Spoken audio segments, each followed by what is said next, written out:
Welcome to BWI Live. I'm Thomas Frank Carr. We've got a lot of stuff going on today, and I mean a lot of stuff. We're going to have a breaking news segment built inside of the BWI Live show because there is so many fun, different, and interesting things happening in the world of Penn State football and basketball. So here's how this is going to happen. Basketball news broke this morning. Nate Bauer broke that news for us here at BWI first, so we're going to get to that. But because it's not just the news that is breaking. All hell is breaking loose in basketball. All the news is happening. So Nate is going to spend a couple minutes with us, and then he's got to go do his other duties for us and be an excellent reporter that is at the front end of all of this information. Greg Pickel will then join us after that, and he is going to give us his thoughts on Penn State football, what we saw at practice, and we'll get into your regularly scheduled programming for the BWI Live show. The Mailbag coming up, Between the Lines is coming up as well. So all of that today on the show, and that's to say we've got more transitions coming.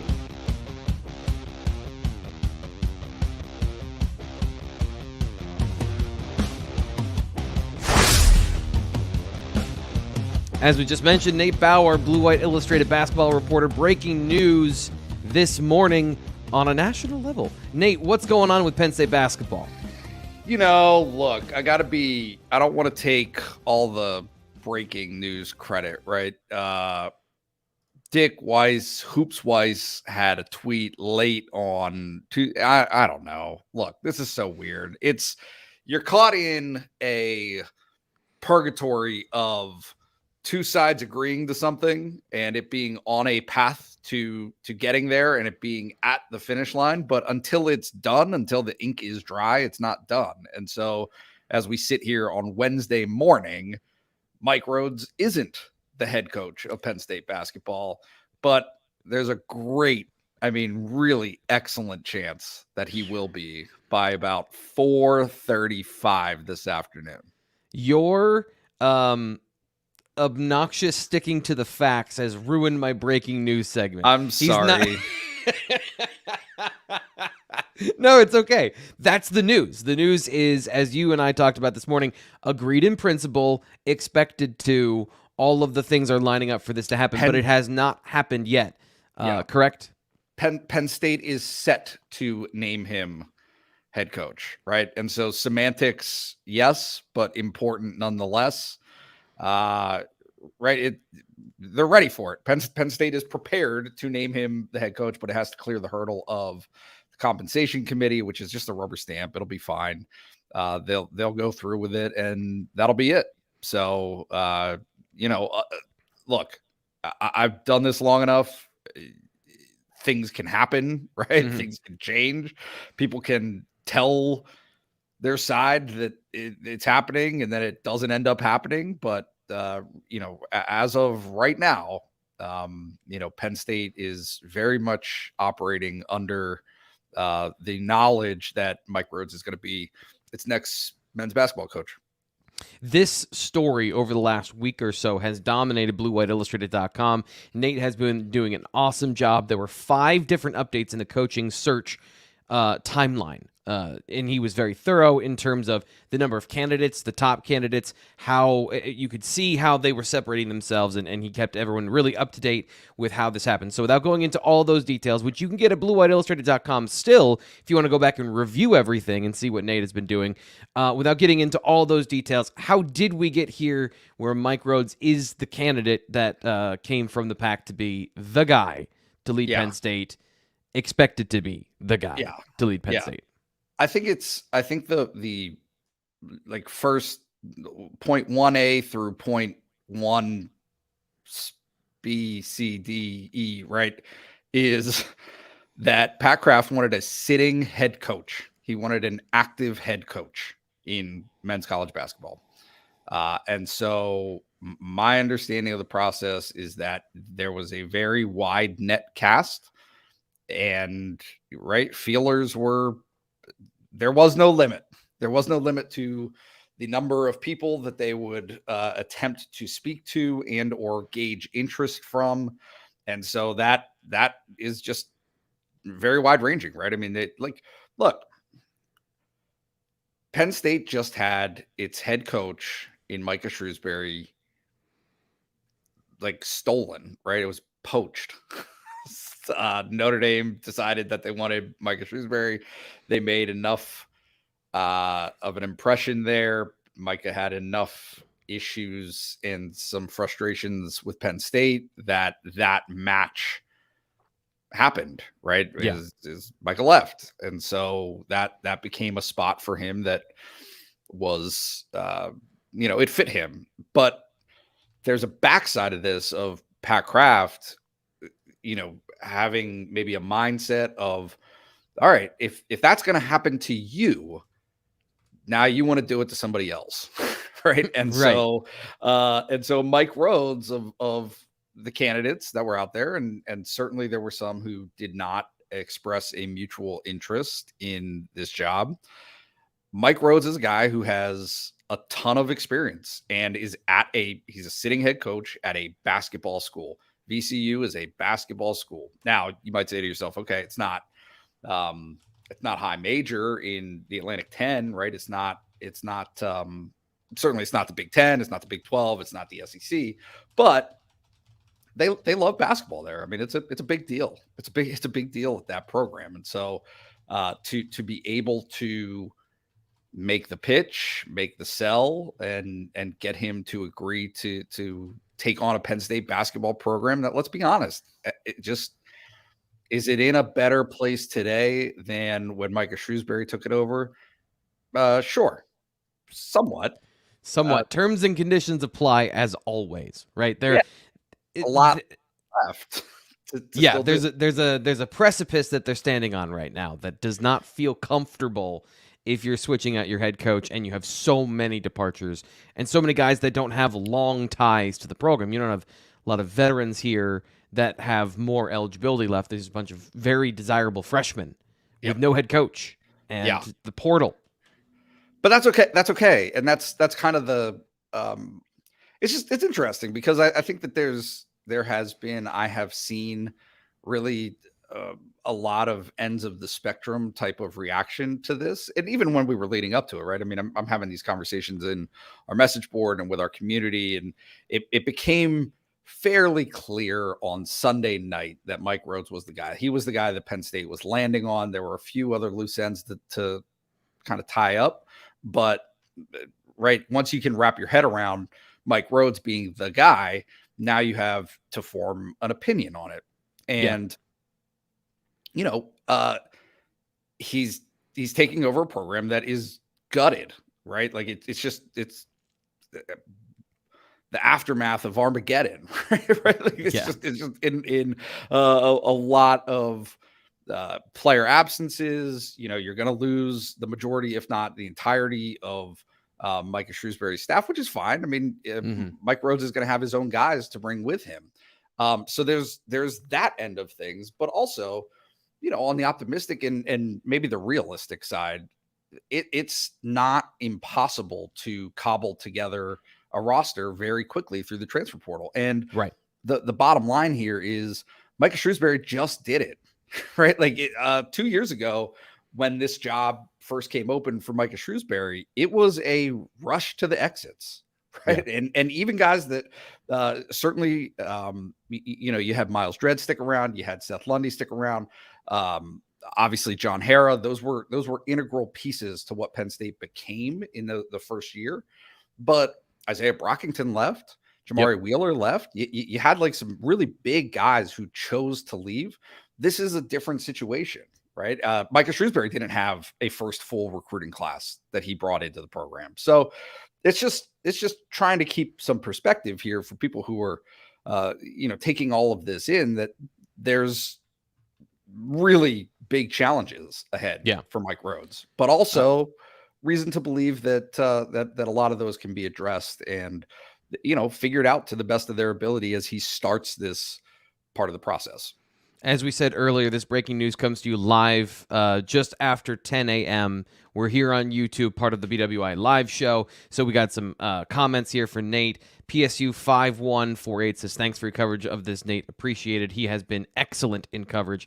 One question I'll get in before the rest of my questions comes from Don, and this is really the other half of what you're talking about with the transfer portal and with recruiting classes.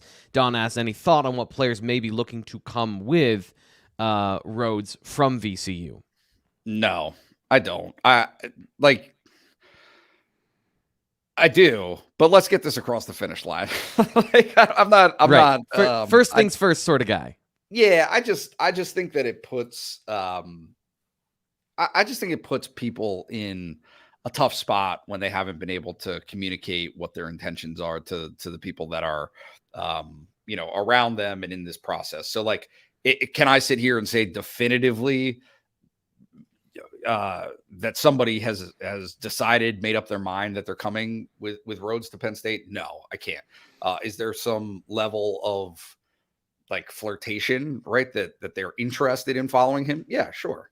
Yeah. And so, it's an opportunity. You can look at it's an opportunity. This is a step up, right? You're moving into a power conference. Yep. There's a lot of that element to this of, look, things are different at Penn State, right? Like there are understanding that Penn State isn't necessarily a resource rich, or in the past hasn't been a resource rich program. That there's still stuff there, right? You get to play against Big Ten opponents. So I think it is an enticement. Bigger stage, bigger spotlight, more opportunities to be on TV, playing against quality competition. We only have a few minutes left here. Really, we have like 60 seconds left, and there's so many things I want to get to. We'll obviously have more as this develops. We'll have a full show at some point this week. We'll also be broadcasting any press conferences here on our YouTube channel, so make sure you subscribe to Blue White Illustrated so you don't miss any content, any more information, any breaking news that happens throughout the rest of this coaching search. But I guess the next part is, and we'll end with this, what is the next step for this organization to get into, I think, a healthier lockstep internally? Because one thing that I've noticed is there's been a lot of external talk in an organization that typically keeps everything in-house and buttoned up. Penn State is pretty corporate about keeping all of their information, their infighting in. But that spilled over through this conversation with this Penn State coaching hire and the NIL conversation. So what is next for this this program to get into a better spot holistically? Yeah, I mean, look, it is a bottom line proposition. Penn State's NIL for men's basketball has to be better. Has to be better for football too. I feel like a broken record because I keep saying this, and it's not. I mean, I think that certainly it's been received, right? People are hearing it. I don't know that there's much more I can say, though, right? In terms of like exposing or pulling back the shades on what this is. What this is Penn State's NIL was not up to the task, was not in shape to create a confidence for Micah Shrewsbury and his staff that there was a sustainable path forward in that marketplace, right? And again, you have to have it. You cannot compete without it. Micah Shrewsbury said it himself. There's a reality here that Mike wrote, like, and again, I mean, it goes back to James Franklin, right? It's the things whenever the conversation turns into, oh, well, this guy's just complaining. It's just a gripe.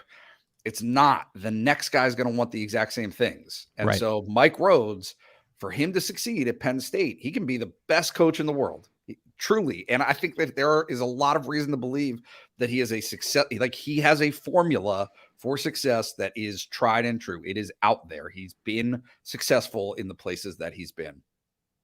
But if he does not have resources, if he does not have a war chest of NIL funding to operate with, he will be doomed to failure at Penn State. It is that simple. And so it is simply a matter of the commitment of the athletic department, Pat Kraft and his staff, to push this. It is a matter of personnel hires that need to be made for men's basketball. And it's a matter of the collectives and businesses and the donor class, you name it. Like it takes a village. And this is absolutely another instance in which that is true. Nate Bauer, Blue White Illustrated basketball reporter, doing the Lord's work this last week or so covering Penn State basketball. Appreciate your time, Nate. Always appreciate it. Thank you so much. I appreciate it. We'll be getting to football coverage in just 1 second, but we also have to acknowledge the sponsor of this show, RogueShop.com. Use RogueShop.com for 10% off at your premium small batch cannabis farmers who specialize in sustainable plant medicine. Rogue Shop, that is Richard and Shar, his wife. They bring you holistic healing. This is something I can tell you myself that I've had my life bettered by the products from RogueShop.com. They help with anxiety, sleep, depression in some cases. And of course, one thing that I haven't talked about enough, I think, is also overlooked in terms of what CBD can do for you. CBD is shown to reduce inflammation. Inflammation is the number one cause of destruction inside the body. Processes that create inflammation over a long time create all of the diseases and problems that you and I can deal with. So help take a supplement in your life that can take your health and take it to the next level. That's RogueShop.com. Don't forget to use the promo code BWI for 10% off at Rogue Shop. And we'll be getting some more stuff from them, I think, so I can tell you more about some of their different products, and we can help you live a better life with a more fulfilled happiness in what you experience on a day-to-day basis. Because I know having some family members with chronic issues, having relief for those is a massive thing. So once again, RogueShop.com. Let's get to football. Greg Pickel, Blue White Illustrated reporter, and I were both at practice yesterday. So we have our regular show to get to now where we talk about all the things that we saw, heard, felt, and maybe smelled at practice yesterday. Greg, any news? I forgot to go over this with you. I didn't pick up anything as far as like A to B newsworthy, but was there anything that you thought, as our reporter here, who knows more than I do, that came out of yesterday that you want to touch on to start? Yeah, nothing hard and fast, T. Frank, but I think the important thing to note here, just for the fans and the listeners here and everybody else, is that we are at the halfway point of spring practice. So with 7 practices now in the book, obviously there's no clean and easy way to break up 15 into 2 different halves, but we're at the halfway mark for all intents and purposes. So I think that's worth pointing out. But, the biggest thing is, I think, and again, it's not a news takeaway, it's just a reality of spring practice, is it? If you're looking to find out who's going to win position battles by the end of the blue-white game, you're going to be disappointed in many cases. But I thought it was interesting that James Franklin continues to hammer home this idea that Keandre Lambert-Smith and Harrison Wallace, who they call Trey, of course, have separated themselves from the other receivers in the pecking order, and now I have to find who's going to be the guys behind them. And of course, there's a number of candidates: Liam Clifford, Caden Saunders, Malik McLean, Malik Mega. Obviously, I know many people are interested to see what Dante Cephas can do, the Kent State transfer, once he gets here later this year. So they have time to figure that out. But, there's a little bit of a concern, or maybe trepidation is the right word, about I've read some in the fan base and have received some feedback from people that are like concerned for some reason about those two separating themselves. And I mean, I've been pretty steadfast in the Lions Den forum over at BlueWhiteIllustrated.com and elsewhere that like those two should be separating from the pack at this point. They have the most experience returning on the roster at Penn State. They should. Absolutely. Yeah. And, Amari Evans is another guy I should have listed in that rundown of potential guys who could fill out the 3, the 4, the 5, the 6 receivers. But, yeah, I mean, those guys should be separating themselves, especially Keandre Lambert-Smith. I mean, the talent is there. The ability is there. We've seen the production, just not consistently enough. But that's one area where if he can finally get the consistency piece as a part of his game, T. Frank, he has every reason to be a top receiver in the country, and James Franklin has said as much here during spring practices. So probably the biggest takeaway for me from James Franklin's portion of the conversation yesterday was just that he continues to hit on that point that they seem to feel really good about where those two are. Yeah, and there's a certain amount of this conversation that I think is also, I don't want to say coach speak because we didn't put it in between the lines today, but it is an important thing that we've gone over several times. You mentioned pretty blunt the way he separated the receivers that are at the top and the guys, the rest of the pack. he's not going to, first off, give the depth chart. But secondly, I do think there is some gamesmanship from the psychology side of all of these guys have to compete with each other to raise the level of competition. So if nobody is standing out, or even if there are guys that are maybe in his mind or in the staff's mind, okay, we do have an order. There's a clear order, but we want to push these guys to get more out of them, and we don't want certain guys mentally checking out. I think there is also a certain strategy in keeping them all in the same pack, and then trying to get those guys to elevate their game. Because I think in terms of what we've seen, which is not a whole lot, right? So we get to see just a little bit of practice each day, but guys that have stood out to me that have impressed me, Liam Clifford, I think, has been consistent throughout his career. He catches the ball really well. I think he runs good routes now. So you know what you're getting from that guy.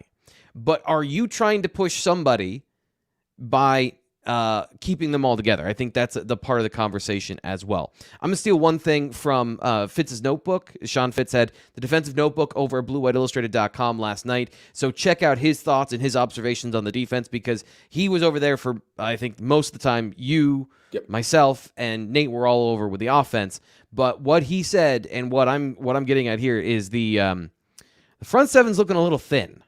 I don't know that doesn't bode very well right now for the Penn State spring practice competition at one of the most important positions on the roster that we have been trying to get resolution and information from for quite some time. It does give the opportunity for guys like Caleb Artis to play more, but at the same time, you want a little bit more from that group. Now, there's some other things which you need to go BlueWhiteIllustrated.com for to get the information about certain linebacker lineups that everyone's wanted to see. He had some observations about that. You can join for $29.99, and you get access from now until the start of football season for premium content. Also, good time to remind you, like this video. We've got over 100 people watching, and we have 16 likes. So help us spread the word of the breaking news turducken that we have here with football practice. A lot of great information coming at you, so like the video, share it with your friends, tell everyone that we're doing this live 10 a.m. Monday and Wednesday, and of course subscribe to here on YouTube as well. Anything else from practice? I know, like I said, you and I were with the offense. Anything that stood out to you about what you observed from practice? Yeah, I mean, I just think at this point, T. Frank, that Penn State should feel like it's in a good place. But to the point you made here, they definitely have some concerns at different spots. I mean, James Franklin notes that Vega Ione's playing more center because of some bumps and bruises they've had at that position this spring. So that was not necessarily a part of the plan. They like him at guard. So that is something that we heard about last night on Tuesday, March 28th. We heard much earlier in the spring that they were a little bit concerned about their numbers along the defensive line, especially at defensive tackle. Obviously, we've noted pretty much endlessly that the linebacker numbers are light. Manny Diaz had high praise for Tony Rojas and Tamir Robinson yesterday, the two freshman linebackers. So that's a positive to take away. But yeah, I mean, I think, look, everyone enters spring practice with hopes of staying healthy and having all their guys available to do everything they want them to do at the moment they want them to do it. And the reality is it just doesn't work that way. It doesn't work that way for, really you got to get very lucky for it to work that way. And so I just think for where Penn State is right now, they obviously have another 7 practices rather to go before the blue-white game. And they want to keep that format the same as it was prior to last season when they had to do the 7-on-7 and special teams periods and things like that. So that's the goal right now. We'll see if they can do that. But no, I just think the big takeaway is that spring is a learning time. And I think we all get excited when the spring practices start and we're going to see this and learn that and all that. And there are some of those things, and you can read about them at BlueWhiteIllustrated.com. But, for the most part, this is an install time. One of the big, I'll wrap up here, but, one big takeaway yesterday, you had a chance to listen to most of Manny Diaz. I was able to listen to it all this morning. But, somebody asked, how would you compare this year's defense to last year? What's different in year 2? Kind of pulling on that string as he gets ready for another season as the Penn State defensive coordinator. And he said, basically, look, we have to break it all down and start from where we started a year ago. Now, are they ahead from knowing the formations, knowing the technique, all that stuff? Yes. But you got to build it back up. And that's the time. This is the time of year you do it. So the live periods are great. They're helpful. They are instructful, but you're really building a foundation right now. And that has to be the focus, even though we all want to, obviously get into the live stuff, the scrimmages, all that, all the things that are exciting. But really, to have those exciting things in the fall, you have to do things that are a little less thrilling to take in at this time of the year. Yeah, that's one thing that when we were talking to Manny Diaz, and this is a mistake I made last week talking to James Franklin about, I imagine in the back of his mind, Manny Diaz is already planning what he wants to do with his players. He's already cooked up some defensive schemes and knows roughly what can work compared to what he had last year and vice versa. So new things, plus he can transition other players into new positions. The way I guess I said it in my mind after hearing him is players take things from one year to the other and progress, but the defense as a whole has to be rebuilt with those players. So you do get progression in that players get better, but the defense, you have different personnel this year. So Tig Brown isn't going to be on third down. That was another conversation we had with him about player personnel and Tig Brown and the guys going to the draft. So you have to rebuild your ideas. You can't take anything for granted, but you can take player progression from one year to the other with Abdul Carter having a better understanding of the defense, being more flexible this year. So that's, I think, a really interesting way to look at that. The other thing that I took, and this will be the last thing before we get to our next segment, is Marcus Hagans. I continue to watch what he does because I want to learn more about what he's about. And this is always the danger, Greg, is that you have a prior belief, you have a prior expectation about what you saw from him over time, and just a lot of the guys at Virginia, big-bodied receivers, physical guys, high-pointing the football, breaking tackles, maybe not the most athletically inclined guys that run precise routes and snap off a route stem and a 90-degree angle on an in route. I keep seeing him doing physical drills with the receivers. So high pointing the football, contested catch drills, catching in contact, and then breaking tackles, where before, they're running through tackles in some drills, or with Taylor Stubblefield, they would do a drill where they would turn and catch the ball and it's thrown before they're ready, so they have to react to it. They're doing that now, but in a situation where they're between two bags, or they've got guys coming at them, or it's just much more about catching in traffic, the physicality of playing through contact. And I think with this group, it was a thing that they were missing before, because these are guys, there's not a lot of big physical guys that you would say, okay, that guy's a possession receiver. And these smaller guys, or these guys that are more of the precision route runners, if they incorporate that into their game, if Keandre Lambert-Smith incorporates that part in his game, complete receiver. Like, that is a complete receiver. So I wonder how that's going to transition and translate to the rest of practice and the rest of the spring and therefore the fall. So that's something I keep monitoring, I keep my eye on, but it keeps coming up what I expected. He seems like a dude that focuses on the physicality of the position. Yeah. Now we are going to focus on what James Franklin had to say, and we're going to read between the lines in our new segment, Between the Lines.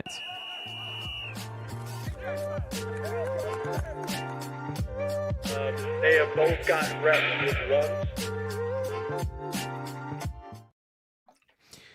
Our first comment is one that he has now said twice, and I want to dig a little deeper on it, because this is an area where James Franklin, when he repeats something, talking about leadership to start off spring football, and now we're harping on leadership at every position. The next thing here, physicality. I'd like to see some of the young guys kind of take the next step. We're halfway through right now, and a lot of them are still kind of hesitant and not as aggressive as they need to be defensively. I think we're playing actually pretty well right now. That's been good to see.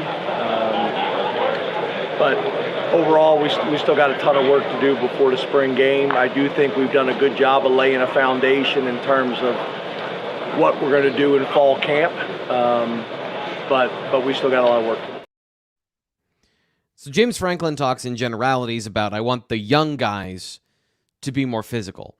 And maybe we're not going to get to the individual players he's talking about, but what is your definition of young players, Greg? Is this just early enrollees? Is this second-year players, guys that are new to the position, or maybe guys that are in a starting role for the first time? When he's talking about young players being more aggressive, who comes to mind, or what group comes to mind for you? Yeah, I read about this at Blue White Illustrated on Tuesday night. I get my days mixed up here in this crazy week we've had. But yeah, to me, it's a mixture of what you just said. It's all of it. It is inexperienced guys who have not had a first or second team role before. It is mid-year enrollees who are maybe being asked to do more because of injuries or positional depth issues or things like that. I think you mix it all together. And so, yeah, when he says young guys, I think it's young guys from a playing perspective and then young guys by an age perspective together. And, and the other thing I wrote last night was Penn State's not the only school with this wish, so to speak. I mean, There's coaches across the country who want this too. And it's not uncommon to be at this point in after the seventh spring practice to say, you know what, we like a lot of what we saw, but we need to see some more from some different guys. So I think that's what he's driving at there. And we'll find out in about 2.5 weeks when he talks after the blue-white game, whether or not they were able to accomplish getting more out of those guys over the 8 practices that were left after the 7 that already happened. So not to parse words too much, but he does say, after saying, I want the young guys to be more physical and aggressive, then he says, I think the defense is doing pretty good. So to me, like, my mind immediately goes to the offense. Right. We've already talked about the receivers. So I think that it's not that when we talk about the receiver group and that group of 6 or 7 guys, it sounds like the young guys are not stepping up. It's not an issue of everybody is competing and it's raising the level. There's some concern there. And then secondarily, they are without Tyler Warren and Theo Johnson right now. So at tight end, those young guys are getting a lot of reps. Yes. They're getting a lot of time. So are they a part of that conversation of helping the defense get better by being the best that they possibly can be? And I think that to me, if I'm going to pin it down, it's going to be like those two groups, because we know the running backs are good. The running backs don't have any problem with aggressiveness from what we saw last year. Quarterback, you can make that but we'll get to that in just a second. And then, of course, the offensive line. There are players there you could lump into that group, but I the way he talked about Vega Ioana yesterday, I have a hard time seeing like the offensive line being a part of this problem as well. Is that a fair read to you? Yeah, I think so. I mean, I do think what he said about Drew Shelton and having a learning curve at right tackle was interesting, not necessarily as it relates to this conversation, but it could, as a young guy who, by all accounts, played as well as you could ask a first-year guy to at left tackle in the Big Ten and then in the Rose Bowl down the stretch. But he's over to the right side now, and we've had this conversation endlessly, T. Frank. You can say you're going to switch sides of the ball along the offensive line. It is a big adjustment, and especially if you don't have the background of a Bryce Effner, who has been in the program for, or was in the program for a long time and played numerous positions. So, he's a guy that comes to mind too. And again, I don't think physicality has ever been an issue, but it could be one if you're thinking too much and not playing too fast. So yeah, he didn't name specific names, but it does come to mind on the offense is probably what he's getting at, but wouldn't shock me either if there were still a couple guys on defense too that fall into this conversation. Yeah, especially when we're talking about defensive tackle, and maybe if not everyone's healthy and you got youth there, it's not just about the guys at the position. It's about what are you providing to your opponent in scrimmages or in one-on-one drills to help them get better as well. So we talked about this last year with the offensive line not being healthy. You didn't have enough bodies to really give the defensive line a challenge. So, but like you said, everyone deals with this in the spring. It's a very select number of universities and football programs that have infinite depth of talent that can challenge and make you really good. Let's get on to the next comment. And this is we might spend a little more time on this one, but it's just, we need to get to the bottom of this quarterback competition conversation, because the conversation around it is as interesting, maybe more interesting than the competition. They have both gotten reps with the ones. They're different style of quarterbacks, which I think, that's one of the things we're going to have to do a good job with during the season. It's not like we can just come up with one exact same game plan, because they're different type of quarterbacks. But I would say the majority of what they do is similar. They're both cerebral guys. They both got really high football IQs. Obviously between now and West Virginia, we got a ton of work still to do. I think just throwing in general, we can't throw enough, with our wide receivers and tight ends and running backs and 7-on-7s, routes on air. We can't throw enough. So we can't throw enough. Everyone needs to get work together. we've already talked about the receiver component of this, but is there a competition right now? They're both getting work with the ones. He's making it sound like we're going to have two different game plans for each quarterback, but is it a competition? Because when there is an open competition at quarterback, you and I and the assembled media will ask 6 questions about the quarterback competition. Each week, it's like the 4th thing we get to. So do we even believe there's a competition going on? Because the way that we're treating this conversation, it doesn't feel like it. Yeah, so it's interesting because James Franklin was blunt at the start of spring practice that they were going to get an even number of reps. He was obviously instilling the idea that there was going to be a competition. But, I mean, this goes back a little bit to me to when Sean Clifford and Will Levis were battling for the job. I mean, anytime you get into these situations, almost anytime, I shouldn't say every time, but for the most part, when you get into these quote-unquote quarterback competitions, T. Frank, you know as well as I do, everyone has an expected winner in mind. And it's going to take a lot to unseat that guy. And that's what we have here. That's what we had with Sean Clifford against Will Levis. I mean, so when you look at all these things, yeah, is there a competition going on? I mean, sure, we'll call it that for the sake of, the sake of the conversation. But no, there's no question that there is a wide-held belief that this is Drew Aller's job. He's a 5-star. He is the guy who was the backup last year. That obviously puts him on a higher pedestal than anyone else in that quarterback room. So, the thing a lot of people are getting hung up on, I think more so than that, is the comment he made about, Bo's a dual threat and, you're going to have 2 different game plans for 2 different quarterbacks. I believe that's correct. I'll make sure I quoted him accurately there. Yeah. And that was, obviously something that a lot of people are getting hung up on. But I mean, I just don't read as much into it. That's the exact quote was, it's not like we can just come up with one exact same game plan. I mean, fine. It is what it is. I wouldn't disagree with that in the broader sense of, if Bo Prabula is out there, there's some things you're going to be able to do from a running perspective that you're probably not able to do with Drew Aller. So I get where he's coming from. And I think that there's a lot being read into that about, this idea of, is it going to be like Tommy Stevens, Will Levis, run the ball, whatever.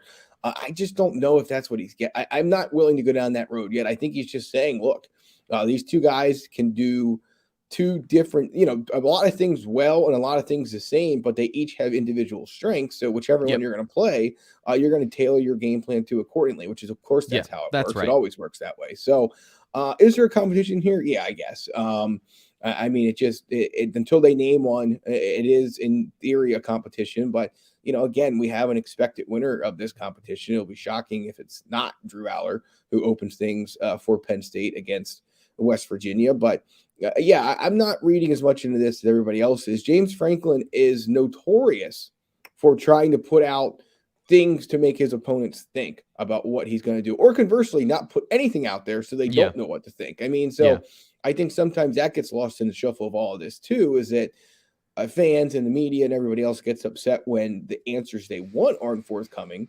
And then when answers, and because of a game plan thing or this or that, or, giving away a schematic advantage, whatever you want to call it. But then when things are thrown out there to kind of muddy the waters, we forget about that train of thought and immediately jump to, well, what does this mean? Why are they doing that? So that's kind of where I'm at with it at this point. And I'm sure we'll hear more about this as spring practice continues.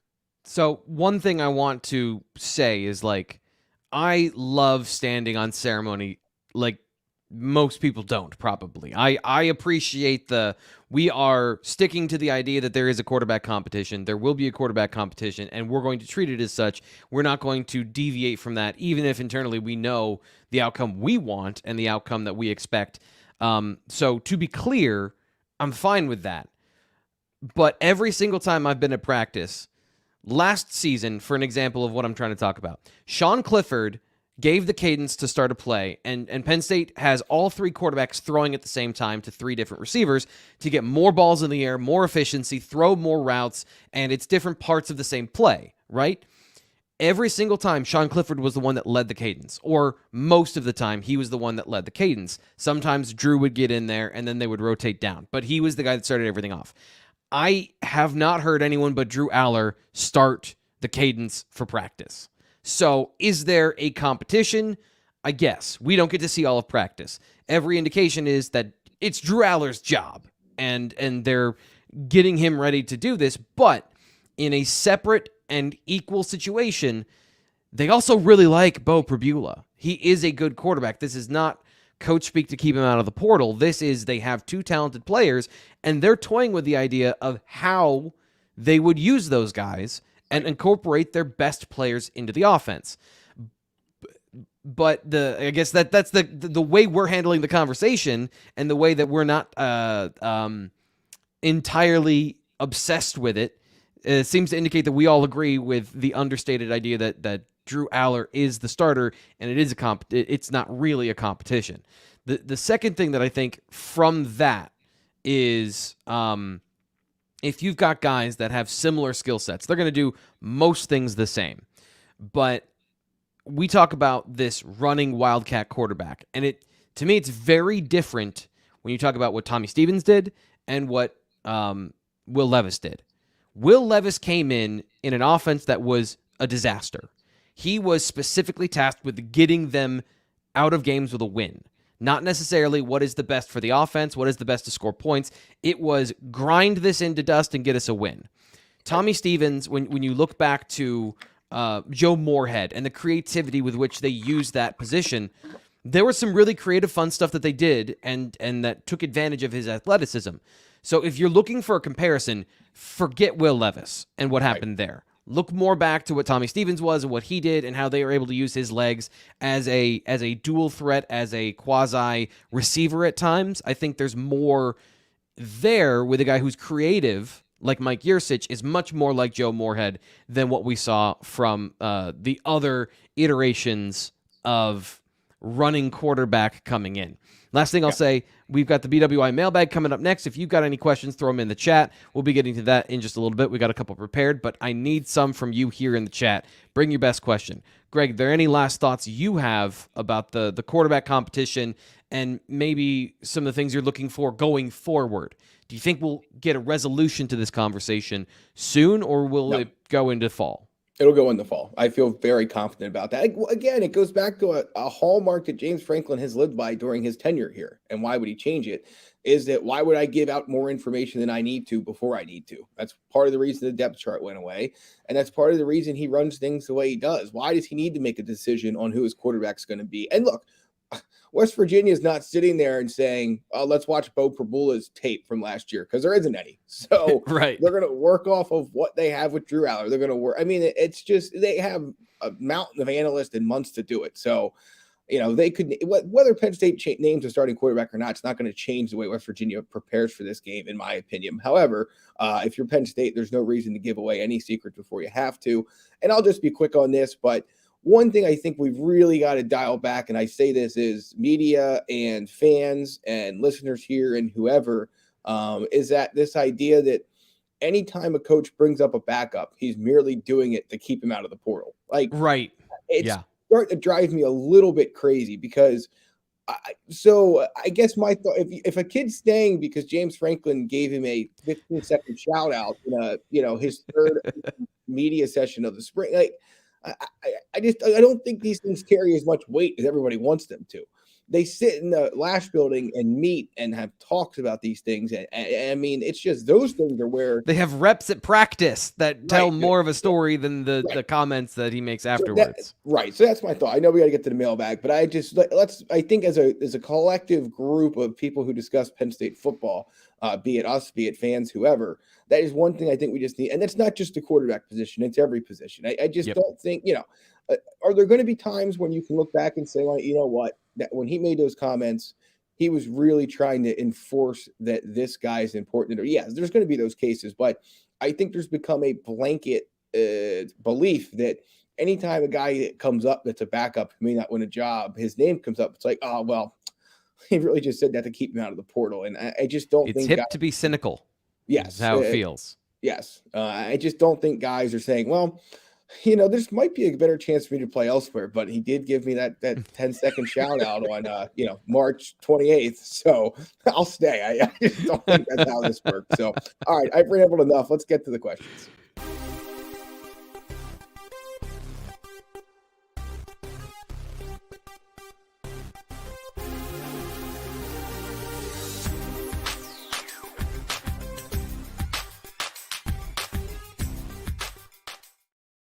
I did not give the chat here enough of a head start of thinking of their questions because I meant to mention it at the top, but we had a lot of stuff going on today. So if you've got a question, if you've got something you want to talk about, throw it in the chat. We've got a couple of warm-up questions from our subscribers at bluewhiteillustrated.com. If you want to be one of the guys that gets the primary question, gets the fancy graphics, make sure you subscribe $29.99 from now to the start of Penn State football season for inside access, including to the Lions Den, where you can ask a question on the mailbag thread. So we're going to start with those, and then if you've got a question, we'll get to those here at the end of the mailbag. Best way for me to notice them, by the way, is if you send in a super chat. Always appreciated, but it also shows up in big colored text so that I see it, and I will make sure that I get to it because I'm steering a battleship while also trying to talk to you guys, and sometimes things get through the cracks.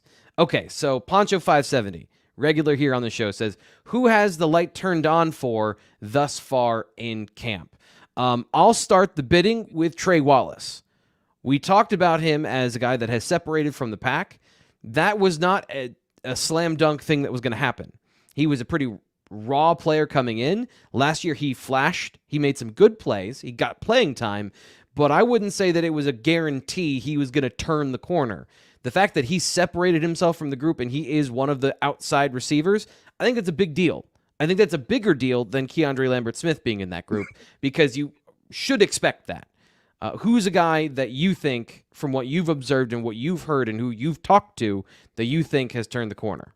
Yeah, so I don't know if it's fair to totally put him in the turn the corner group, T. Frank, but I think it probably is, and Penn State's going to need him to turn into a bigger player if it wants to have the best defense it can. But I've been really interested listening to a couple guys at Pro Day and then some others last night and then again, last night, March 28th, after Penn State practice. But Devon Elise is a guy who has got a lot of shot-outs recently. And, where we get to watch practice from, it's not always easy to see where the defensive linemen are, what they're doing, things like that. But, when we talk about the leadership question that James Franklin started the conversation about, when, of course, he mentioned the fact that Penn State needs to find that this spring with so many of the captains, all the captains moving on from last year's team, his name just keeps coming up. And I find that very interesting.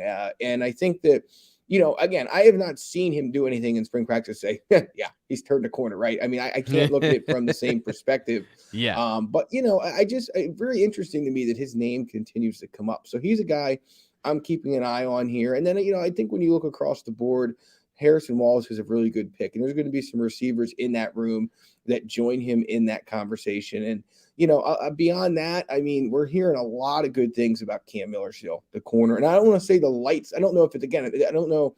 I think I'm trying to phrase this in more of guys like that are buzzing to me, that have maybe not been off the radar and are making more of an impact. I don't know if it's fair to say the lights come on when you talk about Cam Miller, because he's obviously a young player, but he's a guy that's caught my attention, like another name that's come up quite a bit.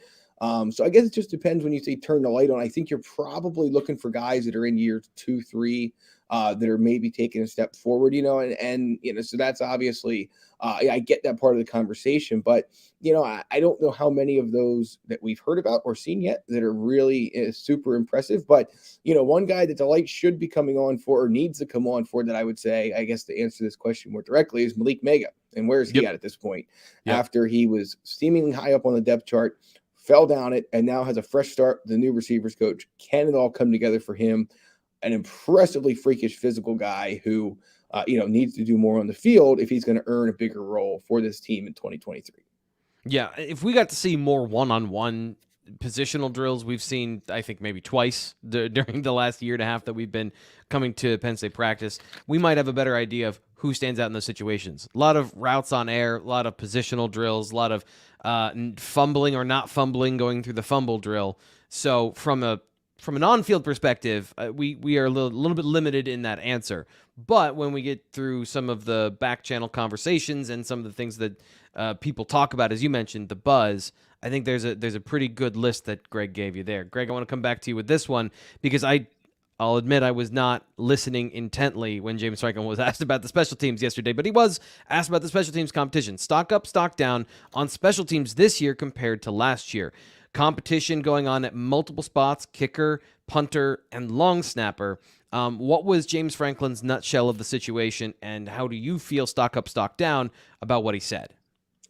At very best, I can be stock neutral at this point. I couldn't possibly be stock up. I don't know how you could be 7 practices into a process that will include replacing literally every part of the special teams for the most part. I mean, I think that I'm not willing to go stock down, though. I think that's unfair to the guys who are competing and who we haven't seen yet in terms of the transfers. Riley Thompson, the punter, and Alex Felkins, the kicker. So I'm not really ready to answer this question one way or the other. I mean, I think that obviously to be stock up at the end of the season, a lot of things are going to have to be impressive because obviously Jordan Stout did a lot for this team last year. But at the same time, or not Jordan Stout, I'm sorry, Barney Amore and Jake Pinniger. I'm going too far back. But yeah, I mean, I think that, those guys did a lot for this team last year. And, Penn State is going to have to replace them. They have to replace Chris Stoll, the Manley Award winner at long snapper. I believe they need a new holder, if I'm not mistaken. Punt returners is spot. They're going to need somebody new. So they had a lot to figure out there. James Franklin's answer was, look, the Gabe Lanuso seems to be the leader in the clubhouse for the kickoff job. Penn State fans remember he kicked off a bit last year before Sanders Sahadak took over. Tyler Duzansky, as expected, is going to be the long snapper. James Franklin later saying that, with punter, they're still working through that. It sounds like because of the indoor practices, they haven't been able to get as good of a feel for that as they want. And placement kickers is a battle too with Sanders Sahadak and Riley Thompson and others. So I'm not ready to bury those guys yet and say immediate stock down, but and especially 7 spring practices in. But at the same time, there's a lot of work to do there to figure all this out and make that unit something that can be a weapon for Penn State in 2023. I think it's an under talked about part of this team's story heading into the season. We're obviously a very long ways away from it, but you don't need me to tell you how special teams can win you a game and lose you a game. It can happen very quickly, and it can happen in the hidden yardage that you get from a kickoff out of bounds or a kickoff that's short or a blown lane that leads to a big return. I mean, there's so many things that can go wrong quickly on that part of the field when those guys are out there. So Stacey Collins has a big job ahead of him this year to make this a stock up by the end of the year. Yeah, and we don't have a 0 yet. We don't have the special teams ace that's going to wear 0 for Penn State. So that's another thing we're going to have to find out. I feel bad that Fitz isn't here. Sean Fitz loves to talk long snappers and special teams, and he missed his opportunity because he had appointments and things today where he couldn't be on the show to talk about special teams when somebody asked about it. So we'll get his answer later, I'm sure. Last question here, and I'll go to the chat one last time after this, though.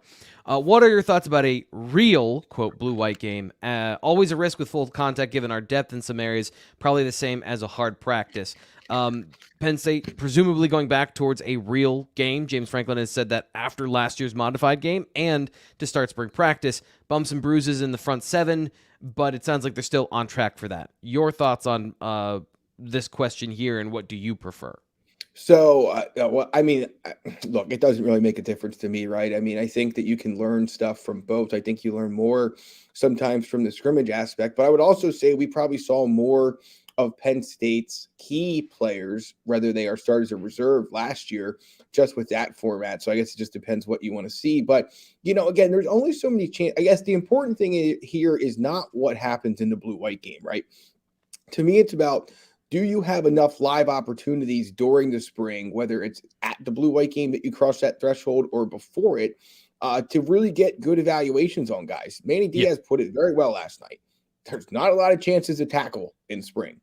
There's not a lot of chance to replicate true one-on-one situations at full speed where you are doing everything that you're doing on a fall Saturday on a Saturday in March or, whenever it may be. So I think that's the important thing. I mean, yeah, if you want to go back to the regular blue-white format, I can live with that. I could live with last year's too. It really doesn't make a huge difference to me. The question, though, more so than anything else for Penn State is, will it get enough live reps during this spring practice, or will some of these bumps and bruises, especially up front, that seem to be piling up, notably on the defensive side of the ball, will that cause them to have to change the format? So we'll see. But again, I think the most important thing is if you had enough good, healthy bodies to get live work through the first 7, and you were only able to do one, however many live periods they want, if they got to the blue-white game and said, we don't feel comfortable doing this, but they felt comfortable with the live work they got before, fans are just going to have to live with that as a part of the process in the spring. So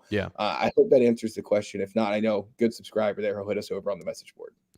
I prefer, I think everyone prefers a real game. But even the blue-white game as it has been over the years is not like a live game. The scoring is always different. The defense has to be able to score. You've got two different teams with players switching sides randomly so it's a practice, but it's about the number of live reps you get. And I thought they did their best last year to do that in that situation. I think we still learned things about Penn State football. For me, that's what I'm most interested in is, are we learning things about the players that we want to know? Like, do we see great routes from guys when we see them at full speed in competition? The offensive line, do we see real push? Do we see, and maybe not even real push because sometimes you're going up against fourth string, but do you see effective blocking? Can I look at this and go, okay, that was done correctly? And then, of course, the looks like game. I love playing the looks like game. Abdul Carter looks like a monster. He actually ran around and did some tackling and looked really good. Cam Miller looks like he is everything we heard of because he had 2 pass breakups or something like that. So you can still get it either way, but I think you just get a little more about the team with a full quote game than you would what we saw last year. But for most fans, come eat a hot dog, sit in the stands, wear your sunscreen. Make sure you wear your sunscreen. That's a big thing for me every year because it's probably the first time anyone's been outside. So have a good time. Last question here. Michael Woodard is in the chat. He sends us a donation. Thank you so much, my guy. Really appreciate that. Are the D-line and wide receiver rooms looking better this year from last year? Greg, better or worse for D-line? I think that's an interesting question given how much we've talked about the receivers. I think you might know how I feel about that. But the D-line, what do you think as the D-line as a whole, not just the D-tackles? Yeah, I mean, James Franklin's been kind of clear that Keziah Izzard was a guy who wasn't going to be able to do much this spring. You look at where they're at along the defensive tackle spot specifically, they're going to need some guys to step up, and they're going to play some guys there that are not PJ Mustipher sized. So how does that change this defense in 2023? I mean, I look at everything Penn State did along its defensive line last year. It has every reason to be better. Deni Dennis Sutton's going to take a step forward. I believe Chop Robinson will be better, even though he had a good year. I think Adisa Isaac, another year removed from that injury, has every reason to take a step forward. We saw good things from Hakeem Beamon, Zane Durant. I like what Smith Vilbert can do, right? So is it looking better? I think that by the time September gets here, fans will be happy with what they see along that defensive line. I do think there's some guys going to have to make some jumps, though. There's no question. Yep. And so trending the right way for me to be better than last year. But, ultimately it comes down to, it's fine to say that 7 practices into the spring, but really, where are you at 8 more from now? And then where are you at in August when preseason camp starts? Have guys made either the weight or technique gains they need to be ready to go? And, I know we want to sit here now and make proclamations about these things. But it's hard to say at this juncture. But, again, like I said before about the receivers and some others, I think you can see positive signs of things going in the right direction. But again, you got to make the jumps happen. Deion Barnes is now leading that room. How does that change things? We'll see. Let me be the proclamation guy. Let me make a proclamation here. The defensive ends will be better this year than they were last year, and they were great last year. I think that just from a progression standpoint of time and time on task with guys that are dedicated to being very good, you have a top 3 that could be as good as Penn State's had under James Franklin. That includes Odafe Owe and Yetur Gross-Matos days with Shaka Toney. This group has physically more talent than that group. They have the size, the length, the speed, and the diversity of skills to be a complete unit, and the high end. Each of those guys can make a case for being a top 65 pick in the NFL draft at some point if all their skills work out. So defensive end, I think they can have a breakout year and be a difference maker. They just got to get to third down. They just have to get into obvious pass rushing situations because the defensive tackle position, as you just pointed out, is the huge question here. They can be good enough there, and that's what they need to be. At receiver, I think this room has the potential to be better than last year because there was a cap on what they were from a skill perspective. You look at what Parker Washington wasn't able to do, not able to work out, but we don't really know how fast Parker Washington is. I think that was a conversation throughout his career. Mitchell Tinsley, you saw the athleticism scores get better at pro day, but none of them were elite. Like he projects, both those guys project as mid-round receivers. The talent has a higher ceiling for the receiver room, but there is a long journey to go for them to get there. So I think you make a great point about that. Greg, that does it for the show. We are out of time. Thank you to everyone who participated. Please come back next week if you want to get another question on the show. Couldn't get to everybody today, but I do appreciate people throwing their thoughts and their opinions in the chat. We will be back next Monday with the BWI live show, but stay tuned because there's going to be a lot of stuff from basketball. There's going to be press conferences. Nate and I are going to sit down and have a long conversation about all of this. We haven't yet had a conversation about how all this has gone, so check all that out coming up this week. Blue White Illustrated here on YouTube. I'm Thomas Frank Carr. He is Greg Pickel. We will talk to you later.